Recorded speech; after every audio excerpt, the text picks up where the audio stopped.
भटनागर। सुर्खियों में हम उन खबरों पर मंथन करते हैं, उनका विश्लेषण करते हैं जो अखबारों की, न्यूज़पेपर की सुर्खियां बनी होती है और उसके आगे की स्थिति को जानने की कोशिश करते हैं। और इसके लिए हमारे साथ हमारे स्टूडियो में हमारे मेहमान मौजूद हैं, उनका तारुफ आपसे करा देते हैं। वरिष्ठ पत्रकार श्याम सुंदर शर्मा जी हमारे साथ हैं। शर्मा जी, आपका बहुत बहुत स्वागत है। तो चलिए सुर्खियों की शुरुआत करते हैं।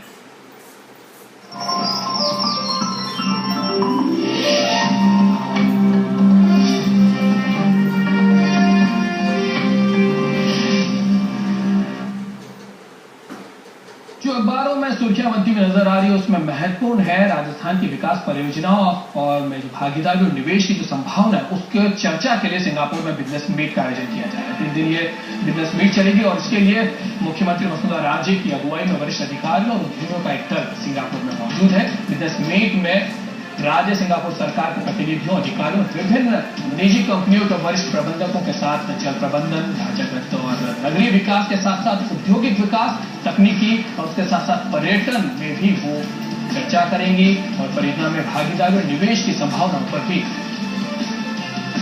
बैठक में चर्चा होगी। और एक और जो सुर्खी बनती हुई नजर आ रही है वो है बीएसपी के धौलपुर से जो विधायक है बीएल कुशवाहा, वो आज कोर्ट में सरेंडर करने वाले। ये भी एक सुर्खी बनती हुई नजर आ रही है क्योंकि मध्य प्रदेश, छत्तीसगढ़, राजस्थान में चिटफंड कंपनी के नाम से कई बहुत बड़ी ठगी का उनके ऊपर आरोप है। बीएसपी विधायक पर यह भी आरोप है कि उन्होंने सिस्टम में धूल झोंक कर विधायक भी वो बने हैं और इस पूरे मामले में बीएसपी ने अपने आप को विधायक उन्होंने अपने आप को फंसाने के आरोप ही लगाए। लेकिन आपको यह भी बता दें कि अग्रिम जमानत के लिए भी उन्होंने अर्जी दी थी लेकिन कोर्ट ने उसको खारिज कर दिया।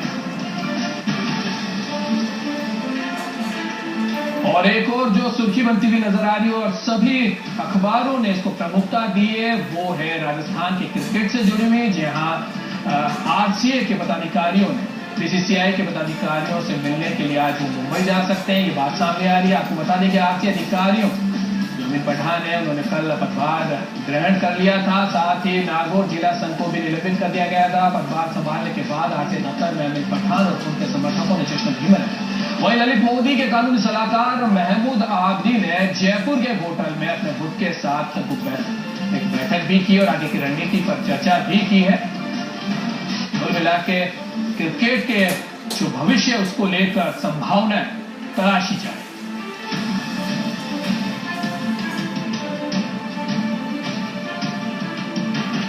तो जो सबसे बड़ी सुर्खी बनती हुई नजर आ रही है और राजस्थान में निवेश को लेकर है। आखिर राजस्थान में निवेश कैसे आया उसको लेकर अब मुख्यमंत्री ने कवायद शुरू कर दी है और इस कवायद के तहत ही एक बिजनेस मीट में वो गई है सिंगापुर और सिंगापुर में वहां के जनप्रतिनिधियों से मिलेंगी, वहां के जो कंपनी के जो लोग हैं उनसे मिलेगी, वहां के अधिकारियों से मिलेगी और किस तरीके से राजस्थान में निवेश आए इसके ऊपर चर्चा होगी। श्याम जी, एक बड़ी बात है कि मुख्यमंत्री अब निवेश के लिए अब विदेश के दौरे पर हैं और सिंगापुर में है और पूरा लाव लश्कर के साथ वो वहाँ है। अधिकारी लोग भी वहां पर गए। पर्यटन की अगर बात करें, अगर नगरीय विकास की बात करें और उसके साथ साथ जल प्रबंधन एक बड़ी बात है, उसके लेकर भी संभावना तलाशने के लिए वो सिंगापुर के दौरे पर है। मुख्यमंत्री पहली बार सिंगापुर गए हैं जी, छोड़ने के बाद, क्योंकि उनका विजन निश्चित रूप से बड़ा है और वह विदेशों में कई बार गए हैं। उनका रहता है कि 50 साल आगे का क्या हाल होता है, उसको लेकर के उन्होंने सिंगापुर में दौरा शुरू किया। अधिकारियों से पहले चली गई, वहाँ के उप प्रधानमंत्री से वह मिली है, रात्रि भोज हुआ है। उसके अलावा जल संसाधन मंत्री उनसे मिलने का कार्यक्रम है और हमारे यहाँ मीट शुरू करी है उन्होंने। आज से शुरू हो रही है और 16 तारीख तक चलेगी। उसमें हम ये बताने का प्रयास करेंगे कि हमारी कौन कौन सी योजना है और आप निवेश करिएगा, इसमें आपको क्या मिल सकता है। उनका विजन भी उन्होंने कहा है कि कोई अगर धार ले कि विकास है, करना है तो कैसा संभव है, सब कुछ है। क्योंकि हमारे यहाँ नदियों से जोड़ने का जो कार्यक्रम शुरू किया है उसको किस प्रकार से सफल बनाया जाए और ये निवेश संभव जब भी होगा जबकि बड़े लोग आए और अच्छी तकनीक हमारे यहाँ है। बिना तकनीक के संभव नहीं है। तो हमारी जो योजना है आने वाले टाइम में, क्योंकि हमारे कॉरिडोर वाला भी चल रहा है, उसमें निवेश किस प्रकार से हो, किस प्रकार से तेजी से विकास हो, तो हमारा केवल राजस्थान के लोग आकर के विकास करते हैं संभव नहीं है। तो हम विदेश की तकनीक अच्छे ढंग से यहाँ ला पाए और उसमें निवेश हो और तकनीक का अच्छे से अच्छा प्रयोग हो। ट्रांसपोर्ट अथॉरिटी से भी वो देखने वहां जा रही हैं, तो हमारे यहाँ ट्रांसपोर्ट का जो बिगड़ा हुआ ढर्रा है उसको किस प्रकार से सुधारा जाए, ये सब चीजें राजस्थान के लिए सुखद है। विकास की दृष्टि से भी इसको अच्छा माना जाना चाहिए। मुख्यमंत्री को इस बात के लिए तो बधाई भी देना चाहिए कि वह देश से निकलकर विदेश में गई है और विदेश से निवेश लाएंगी तो निश्चित रूप से राजस्थान का विकास संभव हो पाएगा और ये हमारे लिए सुखद वो भी होगा, संदेश भी होगा, क्योंकि हमारे यहाँ तक शाम जी एक और बहुत बड़ी बात है, क्योंकि अपना अगर हम राजस्थान की बात करें तो राजस्थान में पानी की बिल्कुल बहुत ज्यादा कमी है और पूरे अगर देश की बात करें तो 1% भाग पानी का जो है वो हमको मिलता है, 1% हमारे पास पानी है पूरे देश का। तो ऐसे में पानी एक बहुत बड़ा आज एक मुद्दा है और उसका प्रबंधन करना बहुत इंपॉर्टेंट है और इस पर भी चर्चा होने की बात है। वहां पर जिस तरीके से वाटर मैनेजमेंट की बात चल रही है, वहां पर जिस तरीके से वाटर मैनेजमेंट किया हुआ है, क्या वो यहाँ पर अडॉप्ट किया जा सकता है? नहीं, देखिए आप देखिए नदियों को जोड़ने का जो कार्यक्रम की घोषणा की है और शुरुआत हो गई है, वहां पर मैनेजमेंट निश्चित रूप से अच्छा है। वहाँ पानी को बड़ी श्रेष्ठता से रखा जाता है और हमारा बारिश का पानी नदियों में आता है लेकिन बह के चला जाता है, उसको उपयोग नहीं कर पाते। यदि हम इसका उपयोग ढंग से कर लेंगे तो राजस्थान का विकास बहुत तेजी से, जो हमारा पानी ही तो यहाँ पर कमी है, बाकी तो हमारे यहाँ सब कुछ है, यहाँ पर जमीन भी खूब है, सब कुछ है, सारी चीजें हैं, लेकिन पानी नहीं है, हम उसका उपयोग नहीं कर पाते। पानी है वो बारिश का बह के चला जाता है। नदियों को अगर हम जोड़ लेंगे तो आने वाला समय राजस्थान एक विकास की धारा में बहुत तेजी से आगे बढ़ेगा और सिंगापुर वाली नीति को अगर यहाँ अपना लेंगे तो हमारे यहाँ पानी का सदुपयोग हो गया तो हम सब कुछ कर पाएंगे। तो ये एक अच्छा कदम है और अच्छे कदम के साथ साथ अगर वहाँ का निवेश और वहाँ की तकनीक यहाँ आ गई तो उसको काम को कराने में सफल हो पाएंगे, क्योंकि बड़ा काम है। तो नदियों को जोड़ना कह सकते हैं कि ये जो दौरा है वाकई सफलतापूर्वक रहना चाहिए दौरा और इसकी वजह से कई हमारे यहाँ पर जो निवेश की जो संभावना है वो बढ़ने की उम्मीद जताई जा सकती है। श्याम जी एक और जो सबसे बड़ी खबर जो निकल के आ रही, जो सभी अखबारों ने प्रमुखता दी, वो है बीएसपी के जो धौलपुर विधायक है पीर कुशवाहा, वो आज सरेंडर करने, जिस तरीके की आंख मिचौनी लगातार चलती रही उनकी और उनके ऊपर कई आरोप लगे हुए, 3 स्टेट की पुलिस उनके पीछे, लेकिन उनकी गिरफ्तारी नहीं हो पाई। उन्होंने सदस्यता भी ग्रहण की थी, तो आप भी जानते हैं किस तरीके से सारा मामला हुआ था।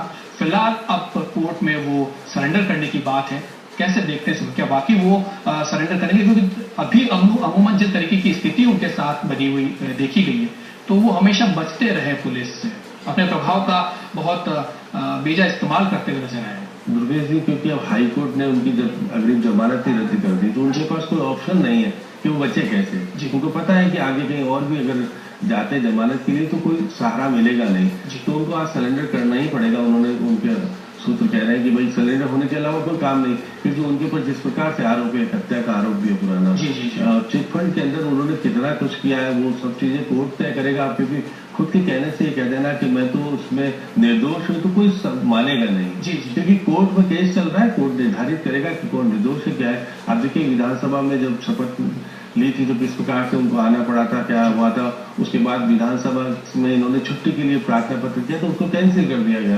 कहा कि छुट्टी आरोप है कि सरकार मतलब उनके द्वेष की वजह से उनके साथ इस तरीके का। देखिए द्वेष तो जब होता कि कोर्ट अगर जमानत दे देता और उनको निर्दोष साबित कर देता तो सरकार के लगाए हुए आरोप सही हो जाते, लेकिन उनके आरोप अभी सही नहीं कहे जा सकते, क्योंकि कोर्ट ने जब जमानत नहीं दी तो आपको सरेंडर करना पड़ेगा, आपको वहां अंदर जाना ही पड़ेगा। उससे दो राय नहीं, आप कोर्ट बाद में क्या करता है क्या नहीं करता, आरोप लगाने से कुछ नहीं होता, आरोप को सिद्ध करना पड़ता है। और बीएसपी विधायक इस चीज को मानना ही नहीं चाहते। वो तो चाहते कि भाई मेरे को विधायक चुना गया हूँ, सरकार के मैंने एमएलए को हराया है, इसलिए मेरे पीछे पड़े। तो ये सब कह देना तो ठीक है, लेकिन आपने चिटफंड में घोटाला किया है तो बात सही है, आपका हत्या में हाथ है ये तो बात सही है। तो अब इन सब चीजों को बचने की बजाय आप कोर्ट में जाकर के कहिए ना कि मैं इस प्रकार से सारी चीजें तय करिएगा। कह सकते हैं शर्मा जी की कानून से बड़ा कोई नहीं हो सकता। एक और जो सुर्खी बनती हुई नजर आ रही है वो है क्रिकेट को लेकर। और क्रिकेट में जिस तरीके से कल आरसीए के अंदर हुआ वो किसी से छुपा हुआ नहीं। और अब ललित मोदी की जो सत्ता थी उनको जिस तरीके से वो अध्यक्ष बने थे, उसके बाद जिस तरीके से यहाँ के क्रिकेट खिलाड़ियों के ऊपर और यहाँ के क्रिकेट के ऊपर जिस तरीके से बंदिशें लगी, उसके बाद ये कुछ अब नई एक दौर नजर आ रहा है कि कार्रवाई करते हैं और उसके बाद स्थिति ये होती है कि निलंबित कर दिया जाता है। नागौर का जो क्रिकेट बोर्ड है उसको भी निलंबित कर दिया जाता है और अब अमीन पठान है वो कार्याध्यक्ष उनको बना दिया जाता है। और अब आज उनकी मुलाकात मुंबई में जाके बीसीसीआई के अधिकारियों से, तो कैसे देखते हैं, क्या इससे कुछ फर्क पड़ेगा हमारे क्रिकेट के खिलाड़ियों का जो नुकसान हो रहा था, जो हमको खेलने नहीं दिया जा रहा था घरेलू क्रिकेट प्रतियोगिताओं में, क्या वापस वो शुरुआत हो पाएगी? विवेक जी, क्यों आपको बताया सुप्रीम कोर्ट के आधार पर चुनाव हुआ था और ललित मोदी चुने गए थे। अब ललित मोदी चुन तो लिए गए, लेकिन वो विदेश में है, राजस्थान आ नहीं सकते, वो क्रिकेट का कोई काम नहीं कर सकते। तो राजस्थान क्रिकेट का विकास कैसे हो? अब ये निश्चित रूप से आप देखिएगा कि अमीन पठान किसी के व्यक्तिगत रूप से निर्वाचित हो गए ऐसा नहीं लगता है। इनके ऊपर निश्चित रूप से पीछे बहुत बड़ा हाथ है। अरुण जेटली और वसुंधरा का भी इनके ऊपर जबरदस्त हो सकता है। इस कारण से जो कुछ हुआ है राजस्थान के क्रिकेट के लिए भले के लिए हुआ है, क्योंकि अब ये राजस्थान के कार्यवाहक अध्यक्ष बन गए हैं। अब वो उनका क्या प्रक्रिया होगी वो बात की बात है, लेकिन ये जाएंगे बीसीसीआई के ऊपर। बीसीसीआई निश्चित रूप से हमारे जो प्रतिबंध लगाए गए उनको हटाएगा, हमारे खिलाड़ियों को निश्चित रूप से कुछ न कुछ मिलेगा।